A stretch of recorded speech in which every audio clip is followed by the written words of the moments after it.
નાની વાતમાં આપણે પુષ્ટિ સંહિતા ભાગ પહેલો પાના નંબર 266 અને 267 ઉપરથી ભગવદીઓ ભગવદ ગુષ્ટ કરી રહ્યા છે.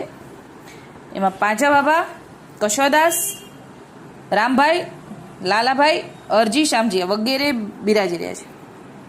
તિલ તિલકનો મહિમા અને મર્મ સમજી રહ્યા છે, એકબીજા સમજાવી રહ્યા છે, આપણને સમજાવી રહ્યા છે. હવે એમાં પાછળ 266 પાના નંબર ઉપર સેવતું સંતમન કર્મ વચને કરી એની પ્રભાતી બોલે છે અને પછી નીચે એનો વિવરણ કરે છે. આપણે એ લઈશું. પૂર્વે નિત્ય સીધા ગોપિકાઓને સંગ શ્રુતિ રૂપાનો થયો. તે પ્રથમ હતા, પછી ઉત્તરોત્તર સંગ થતો રહ્યો. ત્યારે જ તે ભગવદ લીલાના અધિકારી થયા. એટલે શ્રુતિ રૂપાઓ જે શ્રુતિઓ ઉડતા ઉડતા ગયા અને ગોલોકધામથી પ્રભુજીએ એમને વાયક આપ્યું, વચન આપ્યું, અને પછી જ્યારે ગોપ ભાર્ય તરીકે વ્રજમાં પ્રગટ થયા પછી એમને સંગ થયો. કેમ કે ત્યારે તો એમને ત્યારે જ એના જેવું સુખ જોતું હતું, પણ ત્યારે તો ઠાકોરજીએ ના પાડી હતી, પણ પછી સંગ થયો. તો એ એનો અહીંયા ઉલ્લેખ છે કે નિત્ય સીધા ગોપિકાઓનો સંગ થયો તે પ્રથમ હતા, અને પછી ઉત્તરોત્તર સંગ થતો રહ્યો. પછી નિત્ય સીધા ગોપિકાઓનો સંગ થયો, પછી એ બંનેનો સંગ શ્રુતિરૂપા ગોપી અને નિત્ય સીધા ગોપિકાઓને ઋષિરૂપા ગોપિકાઓનો સંગ થયો. ત્યારે જ તે ભગવદ લીલાના અધિકારી થઈ ગયા. એટલે કે સંગે કરીને અધિકાર મળે એમ સમજવાનું છે. પ્રેમ લક્ષણા પુષ્ટિ ભક્તિમાં પરંપરાગત સંગ જ મુખ્ય છે, એટલે ડાયરેક્ટ નથી પહોંચાતું સંગ વગર. જેથી પુષ્ટિ માર્ગમાં તાદર્શી ભગવતીનો સંગ કરવા મુખ્ય કહ્યું છે. તે સિવાય માર્ગનું રહસ્ય, મર્મ, સિદ્ધાંત હૃદયારૂઢ ન થાય. જ્યાં સુધી માર્ગનો સિદ્ધાંત હૃદયારૂઢ ન થાય ત્યાં સુધી દેહમાંથી વિષયોનો અધ્યાસ છૂટે નહીં. એટલે કે જ્યાં સુધી પુષ્ટિ માર્ગનો મૂળ સિદ્ધાંત શું છે, ભગવદીનો ભર, ભગવદીનું કારણ, ઠાકોરજી પરની સ્વરૂપ નિષ્ઠા, આ બધું જ જે આપણને સિદ્ધાંતમાં સમજાવવામાં આવે છે, એ સિદ્ધાંત જ્યાં સુધી સમજાય નહીં ત્યાં સુધી આપણને આપણા વિષયોનો અધ્યાસ છૂટતો નથી. એટલે કે ત્યાં સુધી આપણને લૌકિક છૂટતું નથી, ભોગ વિલાસ છૂટતો નથી, આપણના શરીરને, આપણા મનને કેવી રીતે સુખ ઉપજે એ આપણે આપણામાંથી જ પ્રયત્ન કરવામાંથી બહાર નથી નીકળતા. આપણને આપણા ઠાકોરજી વિશે, આપણા ભગવદીઓ વિશે, પુષ્ટિ માર્ગના સિદ્ધાંત વિશે એમાં રુચિ જ ન લાગે તો આગળ જ ન વધાય. પણ જ્યારે રુચિ થવા માંડે તો સત્ય સમજાવવા માંડે કે આ દેહ તો પડી જવાનો છે, સાચું શું છે, ગોલોકધામનું સ્વરૂપ, એ આપણને ધીરે ધીરે સમજાય એમ સમજાવે છે. અને વિષયોનો જો અધ્યાસ ન છૂટે ત્યાં સુધી તેવા દેહધારીમાં ભગવદ આવેશ સર્વથા ન આવે. એટલે જ્યાં સુધી આપણે પોતાના ઉપર જ પ્રયત્ન કરતા હોઈએ, પોતાના સુખ માટે જ આખો દિવસ, આખું જીવન વિતાવતા હોઈએ, ત્યાં સુધી આપણામાં ભગવદ આવેશ આવે જ નહીં. જ્યાં સુધી ભગવદીનો ભર ન ઉપજે અને આપણે આપણા માટે આપણને જ કંઈક સમજતા હોઈએ તો ત્યાં સુધી ભગવદીનો ભર ન ઉપજે ત્યાં સુધી ઠાકોરજી આપણા હૃદયમાં આવે જ નહીં, ભગવદ આવેશ આવે જ નહીં. આ પ્રસંગનો મર્મ પ્રાચીન ભગવદીની વાણીથી પણ વર્ણવી બતાવ્યો છે. હરિભાઈ તો સાક્ષાત લીલાનો જીવ, પૂરવ સ્વરૂપ લલિતાજીનું, તેણે આ પ્રસંગનો મર્મ વર્ણવી બતાવ્યો છે. તાદર્શી ભગવતીના સંગથી સર્વ સુલભ થઈ જાય. એટલે કે જે વસ્તુ બહુ અઘરી લાગતી હોય એ ભગવતીનો જે સંગ થાય એકદમ સુલભ થઈ જાય. એ ખબર પણ ન પડે કે આટલું બધું અઘરું આપણને જે લાગતું હતું એ કેટલું સરળતાથી થઈ ગયું, પાર પડી ગયું. એ ભગવતીના સંગથી થાય. તે એક પ્રભાતીમાં વર્ણવ્યું છે, તે સાંભળો કહું છું. પ્રભાતી બોલ્યા, સેવતું સંતમન, એટલે કે સૌથી પહેલું આપણું પદ છે એ આખું પદ છે. હવે આમાં તાદર્શી ભગવતીના ગુણ, ધર્મ અનું વર્ણન યથાર્થ કર્યું છે. સેવતું સંતમન વચન કર્મ વચને કરી અખિલ અભેપદ એ જ આપે. એટલે કે આની અંદર જે વર્ણન કરેલું છે ને ભગવદીના ગુણધર્મનું વર્ણન કરેલું છે, ભગવદીના ગુણનું વર્ણન કરેલું છે. તેવા તાદર્શી ભગવતીનો સંગ મન અને વચન અને કર્મથી કરવા કહ્યું છે. એટલે કે જો કોઈનો આપણે લૌકિકમાં હોઈએ ને કોઈની હારે આપણને સંગ થયો, લૌકિકની આપણે કોઈની સાથે સંબંધ થયો, તો એક વ્યક્તિની સાથે હોઈએ ને તો બીજા વ્યક્તિનું આપણે ખોટું બોલતા હોઈએ, બીજા વ્યક્તિ વિશે આપણે નિંદા કરતા હોઈએ, પછી એની સાથે આપણે બેઠા હોઈએ તો એ વ્યક્તિથી બીજા વ્યક્તિ પાસે જાય ને તો એની નિંદા કરવા લાગીએ, તો આ તો ખોટું કહેવાય. તો આપણે વચનથી પણ, મનથી પણ અને કર્મથી પણ એમનો સંગ કરવાનો કીધો.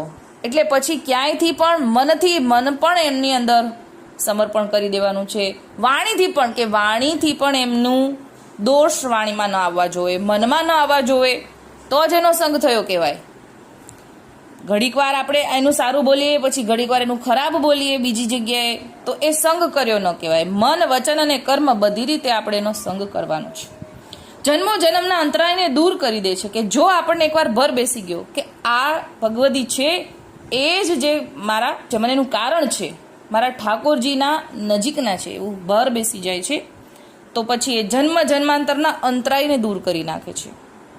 એટલે આપણને જન્મ જન્માંતરના અંતરાય જે આપણના કર્મબંધન, હુંપણું છે, ઘણા બધા દોષો હોય, આપણી અંદરના બધા વિકાર હોય, આપણને જે મોહ માયા મમતા જે નડે છે, ક્રોધ નડે છે, આ બધા આપણા દુશ્મનો આપણી અંદર રહે છે. એ બધાને કારણે આપણને જન્મ જન્માંતરના અંતરાય પડેલા છે, અને ઘણા સમયથી આપણને આવા લઈને આવ્યા છીએ. આ જન્મ પૂરતા નથી, ઘણા જન્મ પૂરતા છે, એ ભેગા થતા આવે છે. તો એ બધા અંતરાય રૂપ છે. પણ ભગવતીનો જો સંગ થઈ ગયો તો આટલું બધું જે અંતરાય આપણે લઈને આવ્યા છે બધું એક સમયમાં દૂર કરી દે, એક જ સામટું દૂર કરી દે છે, એવું સમજાવે છે. અને અભય ભદ તે અખિલ ધામ, તેની પ્રાપ્તિનો માર્ગ, તેનું શરણ ગ્રહણ કરવાથી જાણી શકાય છે. પારસમણીના સ્પર્શથી, હવે ઓલી ઘડીનો ભાવાર્થ સમજાવે છે કે પરમ પારસમણી એથી પામીએ, જેણે કરી લોહ તે હેમ થાય. હવે એનો ભાવાર્થ થયો કે પારસમણીના સ્પર્શથી લોઢું સોનું બને, તેમ તેનો સંગ થતા જીવનું હું ટળીને દીનદાસ પ્રભુનો બની જાય છે. એટલે કે આ હું છે ને એ મોટું આડું આવે છે આપણને બધાને, કે જોયું મેં કેવું સારું કર્યું. એ જ અજ્ઞાનતા છે. એ જો નીકળી જાય તો બધું સાફ સાફ દેખાવા માંડે. તાદર્શી ભગવતીના વર્તમાન ઘણા ઊંચા બતાવ્યા છે. તેઓ દેહધારી છે. હવે નીચેની લીટી આવે છે કે ઓળખ એ દાણ જે આપટા અડી રમે, દેહધારી પણ વિદેહી કહાવે. એનું સમજાવે છે કે તેઓ દેહધારી તો છે પણ દેહના સંબંધ રહિત છે. તેને કોઈ વિષયની વાસના બાધા કરી શકતી નથી. ઘણીવાર આપણને પુસ્તકોમાં આવા ઘણા ઉદાહરણ મળે, ગુણમાલમાં પણ મળે, પુષ્ટિ સંહિતામાં પણ મળે. પુષ્ટિ સંહિતાનું લખાણ કરવા માટે વિનોદરાય આવી રહ્યા છે અને સાથે પણ એમના સંગી છે. તો વિનોદરાય ને બનવારીદાસ આવે છે ને તો રસ્તામાં કરાગ થઈ ગયો હતો, પણ ના, કરાગથી એને જે શરીરમાં જે તકલીફ છે એની એને કંઈ પડી જ નથી. એ તો કે છે અમે ભગવદ વાર્તા કરતા કરતા જ આવ્યા, એ કરાગ ક્યાંય મટી ગયો કંઈ ખબર જ ન પડી. એટલે દેહધારી પણ વિદેહી કહાવે. મતલબ કે દેહ ધારણ કર્યો છે પણ ધ્યાન દેહમાં નથી, ધ્યાન તો ઠાકોરજીની લીલામાં છે. એટલે વિદેહી કહાવે કે દેહના સંબંધ એને બાધા કરતા નથી. જ્યાં કંઈ પણ દુઃખ થઈ રહ્યું છે શરીરમાં એનું ધ્યાન જ નથી. એ તો દેહનું કામ દેહ કરે, આપણે તો સત્સંગમાં મસ્ત રહેવાનું. એવા દેહધારી હોય છે પણ વિદેહી કહાવે છે, એમ સમજાવે છે. તેને કોઈ વિષયની વાસના બાધ કરી શકતી નથી. એટલે કે કોઈ વાસના પણ, વિષયની વાસના તો નહીં, તો દૂર દૂરની વાત છે. વિષયની વાસના ભગવદીઓને તો છે જ નહીં, પણ જો કંઈ તકલીફ પણ હોય ને તો એ પણ ધ્યાનમાં ના આવે. આપણને તો વિષય વાસના બહુ છે કે ના, આપણને નીચે બેસવા ઉપર બેસવા મળતું હોય તો નીચે ન બેસીએ, બુકિંગ મળતું હોય તો એસી બુકિંગ મળતું હોય તો નોર્મલમાં ન જઈએ, ગાડીમાં જવાતું હોય તો આપણે ચાલતા ન જઈએ. આ બધી જ આપણા દેહના સુખ માટેની આ બધી વિષય વાસના છે. પોતાના સ્વરૂપને જે જાણે છે, પોતાને શરણદાન જે થયું છે તેને વિસારતા નથી. એટલે કે સતત ભગવદીઓની સાથે રહીને ઠાકોરજીના શરણદાનનું ચિંતન કરે છે. શરણદાન પોતાને જે થયું છે એ ભૂલતા નથી કે આપણને ઠાકોરજીએ કેવા માર્ગમાં અંગીકાર કર્યો છે. અને માર્ગના સિદ્ધાંતને હૃદયારૂઢ કરીને તેના તેવા ગુણીજન બની રહ્યા છે. તેઓ માત્ર ઉપદેશ પોતાના આચરણથી કરીને બતાવે છે. એટલે અહીંયા એ બતાવે છે કે જાત જાણી રહે, ભાત ભૂલે નહીં, સમજ સિદ્ધાંત તો શીલ આવે, એનો અહીંયા સમજાવી રહ્યા છે કે રુદે નહીં રોષ તે જાણ એ ઠાસ હી ઉપદેશ દેવા અવતાર લીધા. એનો અહીંયા સમજાવે છે કે માત્ર ઉપદેશ પોતાના આચરણથી કરીને બતાવે છે. એટલે જો બોલવું નહીં, એ લોકો બોલે નહીં, જે ભગવદીઓ છે એ બોલીને સમજાવે નહીં, એ કરે ને તો લોકોને પ્રેરણા થવા માંડે. મનથી એમ થાય કે આ વાહ કેવું સરસ સેવા કરી રહ્યા છે, ચલો ને આપણને પણ કરીએ, ઉત્સાહ આવવા માંડે. તો એ કરીને બતાવે છે. એકલું કહ્યા જ કરે એવું નથી, પણ કરીને બતાવે છે. તેનું મોટું એંધાણ તેનામાં કોઈ જીવ પ્રત્યે રોષ નથી. હવે નીચેની કડી આવી કે રુદે નહીં રોષ તે જાણ એ ઠાસ હી ઉપદેશ દેવા અવતાર લીધા.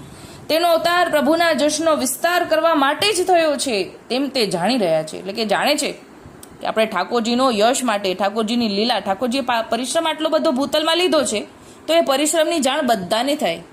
એટલે ઠાકોરજીનો યશનો વિસ્તાર કરવા માટે એનો અવતાર લીધો છે. બધા ભગવદીઓ એ જાણી રહ્યા છે. સ્વાર્થી રહિત છે, કોઈ અપેક્ષા નથી, તેમની ઓળખ માત્ર પરમાર્થ બુદ્ધિથી જ થાય તેવા સંતના સંગમાં અનેક જીવો ભગવદ લીલાના અધિકારી બન્યા અને અખિલ ધામના અભયપદને પામ્યા.